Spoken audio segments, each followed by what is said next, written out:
غواړم ښه ورته وګورئ. دا هغه حیوان دی چې خپل ښکار یا خپل رزق په تمه پاتې کېدو باندې کوي.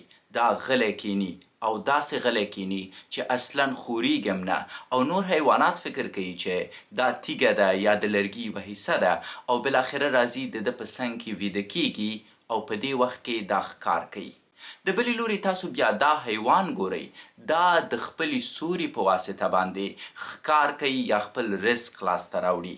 دا خپلې وزرې داسې ښوروي یا داسې راجمع کوي چې دننه په اوبو کې یو سیوری جوړ کړي، او د ماهیانو خوښیږي چې تر سیوري لاندې شیانو پسې وګرځي. نو کله چې یو ماهي د ده د وزرو سوري ته وردننه کیږي، دقیقا هغه وخت دا پې حمله کوي او ښکار کوي یې. دا ویډیو ولې کوم؟ حتمي نه ده چې ټول خلک رزق په یو شکل پیدا کړي.